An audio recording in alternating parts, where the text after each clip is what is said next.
Paid ನ್ಯೂಸ್ಗೆ ಸ್ವಾಗತ. ನಾನು ಸುಧಾ ಗೌಡ. ವೃಕ್ಷ ಮಾತೆ ಸಾಲು ಮರದ ತಿಮ್ಮಕ್ಕ ಇನ್ನಿಲ್ಲ. ಪದ್ಮಶ್ರೀ ಪುರಸ್ಕೃತೆ ಸಾಲು ಮರದ ತಿಮ್ಮಕ್ಕ ನಿಧನ ಹೊಂದಿದ್ದಾರೆ. ಈಗಷ್ಟೇ ಬರ್ತಾ ಇರುವಂತಹ ಬ್ರೇಕಿಂಗ್ ನ್ಯೂಸ್ ಇದು. ಬೆಂಗಳೂರಿನ ಜಯನಗರ ಖಾಸಗಿ ಆಸ್ಪತ್ರೆಯಲ್ಲಿ ಸಾಲು ಮರದ ತಿಮ್ಮಕ್ಕ ಅವರು ವಿಧಿವಶರಾಗಿದ್ದಾರೆ. ಪದ್ಮಶ್ರೀ ಪುರಸ್ಕೃತೆ ಸಾಲು ಮರದ ತಿಮ್ಮಕ್ಕ ನಿಧನರಾಗಿದ್ದಾರೆ. ಉಸಿರಾಟದ ಸಮಸ್ಯೆಯಿಂದ ಆಸ್ಪತ್ರೆಗೆ ದಾಖಲಾಗಿ ಚಿಕಿತ್ಸೆಯನ್ನು ಪಡೆದುಕೊಳ್ತಾ ಇದ್ರು. ಬೆಂಗಳೂರಿನ ಜಯನಗರ ಖಾಸಗಿ ಆಸ್ಪತ್ರೆಯಲ್ಲಿ ಇದೀಗ ವಿಧಿವಶರಾಗಿದ್ದಾರೆ.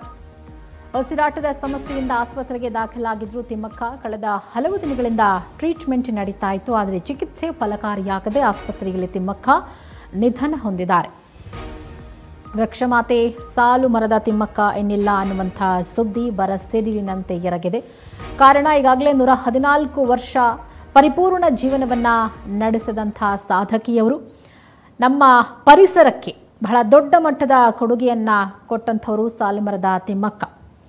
ತಮಗೆ ಮಕ್ಕಳಿಲ್ಲ ಅನ್ನೋ ಕಾರಣಕ್ಕಾಗಿ, ಮದುವೆಯಾದ ಮೇಲೆ ಮಕ್ಕಳಾಗಲಿಲ್ಲ ಅನ್ನೋ ಕಾರಣಕ್ಕಾಗಿ ಗಿಡಗಳನ್ನೇ ತಮ್ಮ ಮಕ್ಕಳು ಅಂತ ಹೇಳಿ ತಿಳ್ಕೊಂಡು ಅವರು ಸುಮಾರು 200ರಿಂದ 300ಕ್ಕೂ ಹೆಚ್ಚು ಆಲದ ಮರಗಳನ್ನು ನೆಡೋದ್ರ ಮುಖಾಂತರ ಆ ಆಲದ ಮರಗಳನ್ನೇ ತಮ್ಮ ಮಕ್ಕಳು ಅಂಥೇಳಿ ಭಾವಿಸಿ ಅದಕ್ಕೆ ನೀರನ್ನು ಎರೆದು ಇವತ್ತು ಬೃಹದಾಕಾರವಾಗಿ ಬೆಳೆದು ನಿಂತಿರುವಂಥ ಆ ಆಲದ ಮರಗಳೇನಿದೆ, ಆ ಮರಗಳು ಇವತ್ತು ಸಂಕಟ ಪಡುವಂಥ ದಿನ.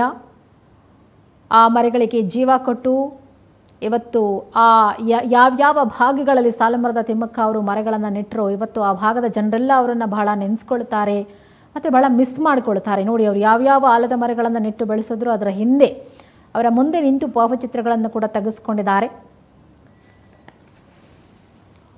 ಓದಿಲ್ಲ ಅಂದರೂ ಕೂಡ ಅವರು ಈ ಪರಿಸರಕ್ಕೆ ಕೊಟ್ಟಿರುವಂಥ ಕೊಡುಗೆ ಇದೆಯಲ್ಲ, ಅದು ಬಹಳ ದೊಡ್ಡ ಮಟ್ಟದ ಕೊಡುಗೆ. ಸಾಲು ಮರದ ತಿಮ್ಮಕ್ಕ ಅವರ ನಿಧನಕ್ಕೆ ಗಣ್ಯರು ಕೂಡ ಇದೀಗ ಸಂತಾಪವನ್ನು ಸೂಚಿಸಿದ್ದಾರೆ. ನಮ್ಮ ಕರ್ನಾಟಕದ ಎಲ್ಲ ರಾಜಕೀಯ ನಾಯಕರು ಕೂಡ ವೃಕ್ಷಮಾತೆ ಶತಾಯುಷಿ ಸಾಲು ಮರದ ತಿಮ್ಮಕ್ಕ ವಿಧಿವಶರಾಗಿದ್ದಾರೆ. 1997ರಲ್ಲಿ ವೃಕ್ಷ ಮಿತ್ರ ವೀರಚಕ್ರ ಪ್ರಶಸ್ತಿಗೂ ಕೂಡ ತಿಮ್ಮಕ್ಕ ಅವರು ಭಾಜನರಾಗಿದ್ದರು. 2000ರಲ್ಲಿ ಕರ್ನಾಟಕ ಕಲ್ಪವಲ್ಲಿ ಪ್ರಶಸ್ತಿ ಹಾಗೆ ರಾಜ್ಯೋತ್ಸವ ಪ್ರಶಸ್ತಿಯನ್ನು ಪಡ್ಕೊಂಡಿದ್ರು.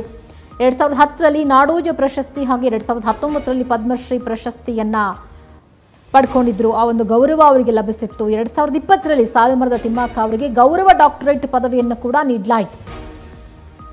ಹೀಗೆ ಸಾಕಷ್ಟು ಸಾವಿರ ಸಂಖ್ಯೆಯಲ್ಲಿ ಈ ರೀತಿ ಪ್ರಶಸ್ತಿಗಳನ್ನು ಅವರು ಬಾಚಿಕೊಂಡಿದ್ದಾರೆ. ಕಾರಣ ಅವರ ಸಾಧನೆ. ಅನಾರೋಗ್ಯದಿಂದ ಬಳಲ್ತಾ ಇದ್ದಂಥ ಸಾಲು ಮರದ ತಿಮ್ಮಕ್ಕ ಅವರನ್ನು ಜಯನಗರ ಖಾಸಗಿ ಆಸ್ಪತ್ರೆಗೆ ದಾಖಲಿಸಿ ಚಿಕಿತ್ಸೆ ನೀಡಲಾಗ್ತಾ ಇತ್ತು. ಆದರೆ ಚಿಕಿತ್ಸೆ ಫಲಿಸದೆ ಅವರು ಇವತ್ತು ಮೃತಪಟ್ಟಿದ್ದಾರೆ. ಹೀಗಾಗಿ ರಾಜಕೀಯ ನಾಯಕರು, ಗಣ್ಯರು ಎಲ್ಲರೂ ಕೂಡ ಸಂತಾಪವನ್ನು ಸೂಚಿಸುತ್ತಿದ್ದಾರೆ. ಉಸಿರಾಟದ ಸಮಸ್ಯೆಯಿಂದ ಬಳಲ್ತಾ ಇದ್ರು ಪದ್ಮಶ್ರೀ ಪುರಸ್ಕೃತರಾದ ಸಾಲು ಮರದ ತಿಮ್ಮಕ್ಕ. 114 ವರ್ಷಗಳ ಸುದೀರ್ಘ ಜೀವನವನ್ನು ಅವರು ನಡೆಸಿದ್ದಾರೆ. ಅವರ ಜೀವನದ ಗುರಿ ಒಂದೇ ಆಗಿತ್ತು, ಪರಿಸರ ಸಂರಕ್ಷಣೆ. ಮರಗಳನ್ನು ನೆಡೋದು, ಪ್ರಕೃತಿಯನ್ನು ಉಳಿಸೋದು, ಬೆಳೆಸೋದೇ ಅವರ ಈ ಸುದೀರ್ಘ ಜೀವನದ ಒಂದು ಕೆಲಸವಾಗಿತ್ತು. ಹಾಗಾಗಿ ಶತಾಯುಷಿಯಾಗಿರುವಂಥ ತುಮಕೂರು ಜಿಲ್ಲೆಯಲ್ಲಿ ಗುಬ್ಬಿ ತಾಲೂಕಿನಲ್ಲಿ 1911ರಲ್ಲಿ ಜನಿಸಿದ್ರು. ಅದಾದ ಬಳಿಕ ಹೊಲಿಕಲ್ ಗ್ರಾಮದ ಚಿಕ್ಕಯ್ಯ ಅವರನ್ನ ಮದುವೆ ಆಗ್ತಾರೆ. ಆದರೆ ದುರಾದೃಷ್ಟವಶಾತ್ ಅವರಿಗೆ ಮಕ್ಕಳಾಗೋದಿಲ್ಲ. ಹೀಗಾಗಿ ತಮಗೆ ಮಕ್ಕಳಿರದ ದುಃಖವನ್ನು ಮರೆಯೋದಕ್ಕೆ ರಸ್ತೆಯ ಬದಿಯಲ್ಲಿ ಆಲದ ಸಸಿಗಳನ್ನು ನೆಟ್ಟು ಅವುಗಳನ್ನೇ ತಮ್ಮ ಮಕ್ಕಳಂತೆ ಭಾವಿಸಿ ಅವರು ಅವುಗಳನ್ನು ಬೆಳೆಸಿದ್ರು. ಸಾಲು ಮರದ ತಿಮ್ಮಕ್ಕ ಎಂದೇ ಪ್ರಸಿದ್ಧರಾದಂಥ ಇವರಿಗೆ 2019ರಲ್ಲಿ ಪದ್ಮಶ್ರೀ ಪ್ರಶಸ್ತಿಯನ್ನು ಕೂಡ ನೀಡಲಾಯಿತು. ಈಗ ಅರಣ್ಯ ಸಚಿವರಾಗಿರುವಂಥ ಈಶ್ವರ್ ಖಂಡ್ರೆ ಅವರು ಕೂಡ ಸಾಲು ಮರದ ತಿಮ್ಮಕ್ಕ ಅವರ ನಿಧನಕ್ಕೆ ಸಂತಾಪವನ್ನು ಸೂಚಿಸಿದ್ದಾರೆ. ನೋಡಿ, ದೃಶ್ಯಗಳಲ್ಲಿ ಗಮನಿಸ್ತಾ ಇದ್ದೀವಿ ನಾವು. ಈಶ್ವರ್ ಖಂಡ್ರೆ ಅವರು ಹಾಸ್ಪಿಟಲ್ಗೆ ಹೋಗಿ ಅವರಿಗೆ ಒಂದು ನಮನವನ್ನು ಸಲ್ಲಿಸುತ್ತಿದ್ದಾರೆ. ಅನಕ್ಷರಸ್ಥೆಯಾಗಿದ್ದರೂ ಕೂಡ ಪರಿಸರ ಸಂರಕ್ಷಣೆಯಲ್ಲಿ ತಿಮ್ಮಕ್ಕ ಅವರ ಮಹತ್ವದ ಸಾಧನೆಗೆ ಹಲವಾರು ರಾಷ್ಟ್ರೀಯ ಮತ್ತು ಅಂತಾರಾಷ್ಟ್ರೀಯ ಸಂಸ್ಥೆಗಳು ಅವರ ಸಾಧನೆಯನ್ನು ಗುರುತಿಸಿ ಬಹಳಷ್ಟು ಪ್ರಶಸ್ತಿಗಳನ್ನು ನೀಡಿ ಸನ್ಮಾನಿಸಿವೆ. ರಾಜ್ಯೋತ್ಸವ ಪ್ರಶಸ್ತಿ ಆಗಿರ್ಬೋದು, ಆರ್ಟ್ ಆಫ್ ಲಿವಿಂಗ್ ಸಂಸ್ಥೆಯಿಂದ ವಿಶಾಲಾಕ್ಷಿ ಪ್ರಶಸ್ತಿ ಆಗಿರ್ಬೋದು, ಪ್ರತಿಷ್ಠಿತ 2010ನೇ ಸಾಲಿನ ನಾಡೋಜ ಪ್ರಶಸ್ತಿ, ಹಾಗೆ ನಮ್ಮ ಭಾರತದ ಅತ್ಯಂತ ದೊಡ್ಡ ಮಟ್ಟದ ಗೌರವ ಅಂದರೆ ಪದ್ಮಶ್ರೀ ಪ್ರಶಸ್ತಿಯೂ ಕೂಡ ಅವರು ಭಾಜನರಾಗಿದ್ದಾರೆ. 2020ರಲ್ಲಿ ಕರ್ನಾಟಕ ಕೇಂದ್ರೀಯ ವಿಶ್ವವಿದ್ಯಾಲಯ ತಿಮ್ಮಕ್ಕ ಅವರಿಗೆ ಗೌರವ ಡಾಕ್ಟರೇಟ್ ಅನ್ನು ಕೂಡ ನೀಡಿ ಗೌರವಿಸಿದೆ. ಹೀಗಾಗಿ ರಸ್ತೆ ಬದಿಗಳಲ್ಲಿ ಆಲದ ಮರಗಳು ಇವತ್ತು ಕಾಣಸಿಗತ್ತೆ ಅಂತಂದರೆ ಅದಕ್ಕೆ ಪ್ರಮುಖ ಕಾರಣ ನಮ್ಮ ಸಾಲುಮರದ ತಿಮ್ಮಕ್ಕ ಅವರು.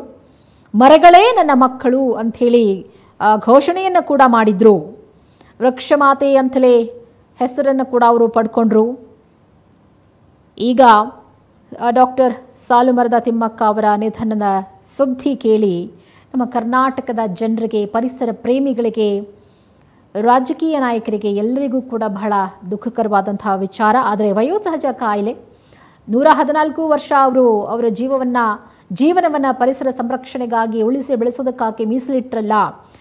ಹಾಗಾಗಿ ಅವರ ಒಂದು ನಿಧನಕ್ಕೆ ನಾವೆಲ್ಲರೂ ಕೂಡ ಸಂತಾಪವನ್ನು ಸೂಚಿಸಬೇಕು. ಹಾಗೆ ಅವರ ಆತ್ಮಕ್ಕೆ ಶಾಂತಿ ಸಿಗಲಿ ಅಂಥೇಳಿ ನಾವೆಲ್ಲರೂ ಕೂಡ ಹಾರೈಸಬೇಕು.